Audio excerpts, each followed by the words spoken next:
to tell you a little bit of my story. It's always hard to go back and tell our story because our story has something to usually do with pain or difficulty. But as a little girl, all I ever wanted to do was to be a school teacher. I can remember every day waking up and thinking, I want to be a school teacher. So going off to college, that was what was in my mind. And I have to be honest with you, it was really difficult for me. It was hard for me to take tests. It was hard for me to perform at the level of other college students.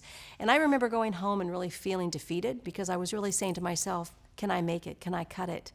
But then the final blow came one day when my college professor called me in. When I sat down at her desk, she in her very stoic way looked at me and said, to be honest with you, Tammy, I don't really feel that you have what it takes. I really don't feel that you can make it here. And I really don't think this is for you. She saw what I didn't have. She didn't see what I do have.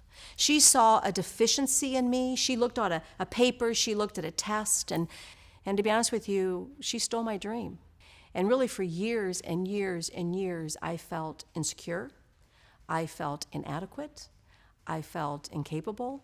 Until one day, a friend looked at me. I'll never forget the day she looked at me and she said, Tammy, do you know what you are? You're a life coach. Every time I'm around you, you breathe life into me. Every time I'm around you, you're teaching me, you're equipping me, you're training me. And it's emotional for me. Here it comes, because she saw something I do have. She didn't see something I don't have. And for the first time in my life in a long time, someone breathed life back into me. They saw what I do have. And I went on my way to become a life coach. I went back to school and I studied and I became a certified life coach because I realized there was a dream in me as a little girl to help equip and challenge and educate people. Now I'm educating people in a new way. I'm educating people as a life coach to be all that God created them to be. And let me tell you, if you're listening to my story, you probably have a story like this too. You probably have a story where somebody saw what you didn't have instead of what you do have. I believe that God sees what you do have because He put it in you and He wants to breathe life back into your dreams.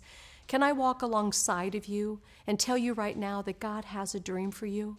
God has a destiny for you. God has a purpose for you. There's breath for you, my friend. Dream God's dreams again.